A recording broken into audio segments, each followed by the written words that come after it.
The debate में आपका स्वागत है।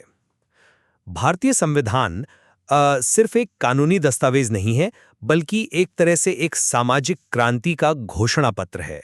और इस घोषणा पत्र के दो सबसे महत्वपूर्ण अध्याय हैं, मौलिक अधिकार और राज्य के नीति निर्देशक सिद्धांत। इन्हें अक्सर संविधान की अंतरात्मा भी कहा जाता है। एक तरफ वो अधिकार हैं जो हर नागरिक को राज्य की शक्ति से बचाते हैं, और दूसरी तरफ वो सिद्धांत हैं जो राज्य को एक कल्याणकारी समाज बनाने का एक निर्देश देते हैं। और आज हमारी चर्चा का केंद्र यही जटिल और हमेशा प्रासंगिक रहने वाला संतुलन है। सवाल यह है कि जब एक व्यक्ति के अधिकार और पूरे समाज के कल्याण के लक्ष्य आमने सामने हों, तो संविधान किसे प्राथमिकता देता है? क्या व्यक्तिगत स्वतंत्रता की वेदी पर सामाजिक न्याय की बलि दी जा सकती है, या फिर सामाजिक न्याय के नाम पर व्यक्तिगत अधिकारों को सीमित किया जा सकता है? यह बहस हमारे स्रोत सामग्री में दिए गए संवैधानिक प्रावधानों और उन पर हुई दशकों की न्यायिक व्याख्याओं पर आधारित है। मेरा पक्ष बिल्कुल स्पष्ट है। मौलिक अधिकार संविधान का आधार हैं। वे पवित्र हैं और किसी भी सामाजिक या आर्थिक लक्ष्य को प्राप्त करने के लिए उनसे समझौता नहीं किया जा सकता। वे नागरिक की ढाल हैं। और मेरा मानना है कि निदेशक सिद्धांतों के बिना मौलिक अधिकार कुछ चुनिंदा लोगों के लिए एक विलासिता बनकर रह जाते हैं।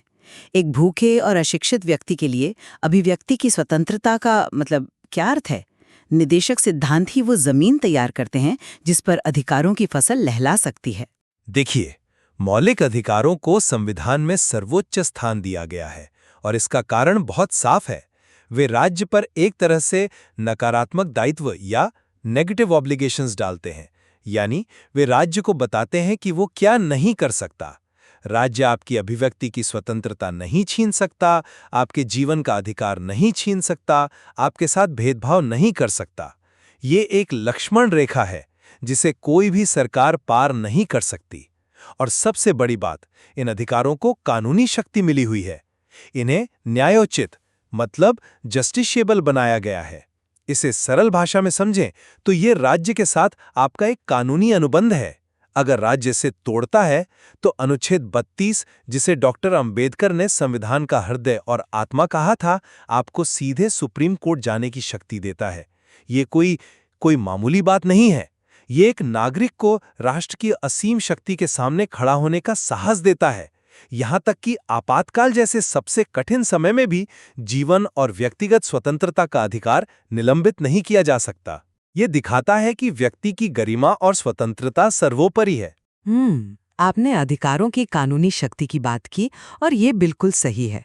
लेकिन हमें ये भी समझना होगा कि निदेशक सिद्धांत क्या है। वे राज्य पर सकारात्मक दायित्व या पॉजिटिव ऑब्लिगेशंस डालते हैं। मतलब वे राज्य को बताते हैं कि उसे क्या करना है। उसे एक ऐसी सामाजिक व्यवस्था बनानी है जिसमें सभी को सामाजिक, आर्थिक और राजनीतिक न्याय मिले। समान काम के लिए समान वेतन सुनिश्चित करना है, पर्यावरण की रक्षा करनी है, नागरिकों को पौष्टिक भोजन और बेहतर स्वास्थ्य सुविधाएं देनी है। भले ही ये गैर न्यायोचित हैं, लेकिन अनुच्छेद 37 खुद कहता है कि ये सिद्धांत देश के शासन में मूलभूत हैं और कानून बनाना राज्य का कर्तव्य होगा। इसे इस तरह देखिए, अगर मौलिक अधिकार एक इमारत के कमरे हैं तो निदेशक सिद्धांत उस इमारत की नींव है। अगर नींव ही कमजोर और खोखली होगी तो उन शानदार दिखने वाले कमरों का क्या फायदा? वे तो ढह जाएंगे। डॉक्टर अंबेडकर ने दोनों को महान विशेषताएं कहा था, किसी एक को दूसरे से श्रेष्ठ नहीं। निदेशक सिद्धांतों का उद्देश्य ही एक ऐसा माहौल बनाना है जहां एक आम नागरिक वाकई में अपने अधिकारों का इस्तेमाल कर सके, न कि केवल उन्हें कागज पर पढ़कर खुश हो जाएं। मैं आपकी नींव वाली बात समझता हूं, लेकिन संविधान निर्माताओं ने बहुत सोच समझकर यह अंतर बनाया था। उन्होंने अधिकारों को तुरंत लागू करने योग्य बनाया और सिद्धांतों को भविष्य के लिए एक लक्ष्य के रूप में रखा। यह उनकी प्राथमिकता को साफ साफ दर्शाता है। अनुच्छेद 13 एक दीवार की तरह खड़ा है जो कहता है कि कोई भी कानून, चाहे वो कितने भी नेक इरादे से क्यों न बनाया गया हो, अगर मौलिक अधिकारों का उल्लंघन करता है तो वो शून्य हो जाएगा। ये न्यायिक समीक्षा यानी जुडिशियल रिव्यू की शक्ति है जो लोकतंत्र का एक अनिवार्य स्तंभ है। अगर हम निदेशक सिद्धांतों को लागू करने के लिए इस दीवार को गिराने लगें तो हम एक बहुत ही खतरनाक रास्ते पर चल पड़ेंगे। मान लीजिए, संसाधनों के समान वितरण जैसे निदेशक सिद्धांत को लागू करने के नाम पर सरकार आपकी अभिव्यक्ति की स्वतंत्रता पर यह कहकर रोक लगा दे कि आपकी बातें सामाजिक सद्भाव के लिए ठीक नहीं है। क्या क्या ये स्वीकार्य होगा? मौलिक अधिकार व्यक्ति को ऐसे ही किसी भी सरकारी अतिक्रमण से बचाते हैं। आपने जिस खतरनाक रास्ते की बात की, वो असल में सामाजिक प्रगति का रास्ता है, जो कभी-कभी पथरीला होता है।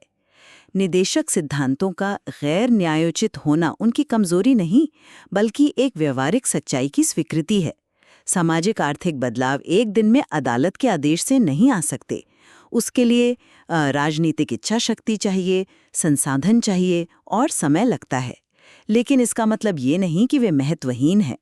अदालतों ने भी इस बात को माना है। कई मामलों में सुप्रीम कोर्ट ने कहा है कि किसी कानून की संवैधानिकता की जांच करते समय अगर वो कानून किसी निदेशक सिद्धांत को लागू करने के लिए बनाया गया है तो उसे उचित माना जाएगा। और इसका सबसे बड़ा उदाहरण तो हमारे सामने ही है।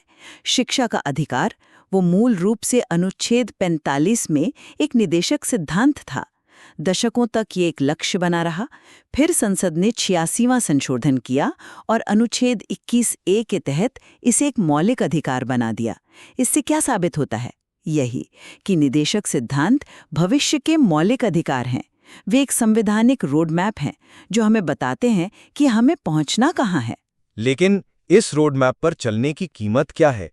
इतिहास गवाह है कि जब भी राज्य ने निदेशक सिद्धांतों को, खासकर भूमि सुधार जैसे लक्ष्यों को आक्रामक तरीके से लागू करने की कोशिश की है, तो उसकी कीमत व्यक्तिगत स्वतंत्रता ने चुकाई है। शुरुआती दशकों में संपत्ति के मौलिक अधिकार को बार-बार संशोधनों के जरिए सीमित किया गया। तर्क ये दिया गया कि ये सामाजिक न्याय के लिए जरूरी है। लेकिन इससे एक खतरनाक मिसाल कायम हुई कि एक बड़े लक्ष्य के लिए व्यक्तिगत अधिकारों की बलि दी जा सकती है। इसी प्रवृत्ति को रोकने के लिए 44वें संशोधन द्वारा संपत्ति के अधिकार को मौलिक अधिकारों की सूची से हटाकर एक कानूनी अधिकार बनाया गया। ये एक तरह से ये स्वीकार करना था कि संतुलन बिगड़ गया था। एक व्यक्ति की जीवन भर की कमाई और उसकी संपत्ति को सामाजिक कल्याण के एक अमूर्त विचार के नाम पर छीन लेना, ये न्याय नहीं हो सकता। ये तो राज्य की तानाशाही की ओर ले जाता है। मैं इसे बिल्कुल अलग नजरिए से देखती हूँ। उस समय की सामाजिक आर्थिक सच्चाई क्या थी? जमींदारी प्रथा के कारण लाखों लोग भूमिहीन थे और गरीबी में जी रहे थे। तो क्या कुछ हजार लोगों का संपत्ति का मौलिक अधिकार उन लाखों लोगों के गरिमापूर्ण जीवन जीने के अधिकार से बड़ा हो सकता था? ये अधिकारों का टकराव था और उस समय के विधानमंडल और न्यायपालिका ने व्यापक सामाजिक हित को प्राथमिकता दी, जो कि मेरे हिसाब से सही था। ये अधिकारों का शरण नहीं, बल्कि उनका विस्तारीकरण था। न्याय को केवल व्यक्तिगत चश्मे से नहीं देखा जा सकता, और इसी खींचतान का नतीजा था मिनर्वा मिल्स मामला। 1980 में सुप्रीम कोर्ट ने एक ऐतिहासिक फैसला दिया। उसने कहा कि मौलिक अधिकारों और निदेशक सिद्धांतों के बीच हार्मनी और संतुलन संविधान की मूल संरचना यानी बेसिक स्ट्रक्चर का हिस्सा है। इसका मतलब है कि आप एक को दूसरे पर पूरी तरह हावी नहीं होने दे सकते। वे एक ही रथ के दो पहिए हैं। एक पहिया निकालकर आप रथ नहीं चला सकते। एक कल्याणकारी राज्य की स्थापना का जनादेश जो निदेशक सिद्धांतों से आता है, वो उतना ही पवित्र है जितना व्यक्तिगत स्वतंत्रता की रक्षा करना। सौहार्द और संतुलन एक बहुत अच्छा विचार है, लेकिन व्यवहार में इसका क्या मतलब है? मिनर्वा मिल्स मामले ने असल में संसद के उस शक्ति को रद्द कर दिया था जिसके तहत वे सभी निदेशक सिद्धांतों को लागू करने के लिए मौलिक अधिकारों, खासकर अनुच्छेद 14 और 19 को खत्म कर सकती थी। तो अदालत ने भी अंत में मौलिक अधिकारों की सर्वोच्चता को ही स्थापित किया। संतुलन का मतलब बराबरी नहीं है। संतुलन का मतलब है कि आप लक्ष्य की ओर बढ़ें, लेकिन रास्ते के जो नियम हैं यानी मौलिक अधिकार, उनका उल्लंघन न करें। चलिए एक समकालीन उदाहरण लेते हैं। समान नागरिक संहिता, यूनिफॉर्म सिविल कोड यानी अनुच्छेद 44, जो एक निदेशक सिद्धांत है। सरकार का कहना है कि वो इसे लागू करना चाहती है, लेकिन ये सीधे तौर पर अनुच्छेद 25 के तहत दिए गए धर्म की स्वतंत्रता के मौलिक अधिकार से टकरा सकता है। तो क्या हम सामाजिक एकरूपता के नाम पर किसी समुदाय की धार्मिक मान्यताओं और प्रथाओं में हस्तक्षेप कर सकते हैं? यहीं पर मौलिक अधिकार एक ब्रेक का काम करते हैं, जो राज्य को अपनी सीमाओं में रखते हैं। आपका उदाहरण दिलचस्प है, पर ये तस्वीर का केवल एक पहलू दिखाता है। चलिए मैं एक दूसरा समकालीन उदाहरण लेती हूँ। पर्यावरण की सुरक्षा अनुच्छेद 48A एक निदेशक सिद्धांत है। जब अदालत किसी नदी के किनारे बसे उद्योगों को बंद करने का आदेश देती है क्योंकि वे प्रदूषण फैला रहे हैं, तो वो उद्योगपतियों के अनुच्छेद 19(1)G के तहत व्यापार करने के मौलिक अधिकार को सीमित कर रही होती है। लेकिन ऐसा करके वो लाखों लोगों के जीवन के अधिकार अनुच्छेद 21, जिसे अब स्वच्छ पर्यावरण के अधिकार के रूप में भी देखा जाता है, उसको सुनिश्चित कर रही होती है। यहाँ एक निदेशक सिद्धांत ने एक मौलिक अधिकार को और ज्यादा व्यापक और सार्थक बना दिया। अधिकारों को एक दूसरे से अलग करके नहीं देखा जा सकता। वे एक दूसरे से जुड़े हुए हैं। एक समाज जहां महिलाओं को समान वेतन यानी अनुच्छेद 39D नहीं मिलता, वहां उनकी समानता का मौलिक अधिकार अनुच्छेद 14 खोखला है। एक देश जहां बच्चों को अच्छा पोषण यानी अनुच्छेद 47 नहीं मिलता, वहां उनके जीवन के अधिकार अनुच्छेद 21 का क्या मतलब? निदेशक सिद्धांत इन अधिकारों में जान फूंकते हैं। वे उन्हें केवल कानूनी किताबों से निकालकर आम आदमी की जिंदगी का हिस्सा बनाते हैं। यह स्पष्ट है कि मौलिक अधिकार वो ठोस चट्टान है जिस पर भारतीय लोकतंत्र खड़ा है। वे संविधान का वो सुरक्षा कवच हैं जो हर नागरिक को, चाहे वो कितना भी कमजोर क्यों ना हो, राज्य की भारी भरकम मशीनरी के सामने खड़े होने की शक्ति देते हैं। निदेशक सिद्धांत महत्वपूर्ण है। वे हमें रास्ता दिखाते हैं। वे एक आदर्श हैं जिसकी ओर हमें बढ़ना है।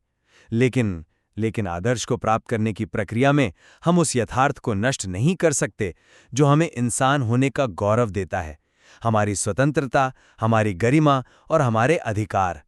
एक सच्चे और जीवंत लोकतंत्र में व्यक्ति की गरिमा हमेशा किसी भी सामूहिक लक्ष्य से ऊपर होनी चाहिए।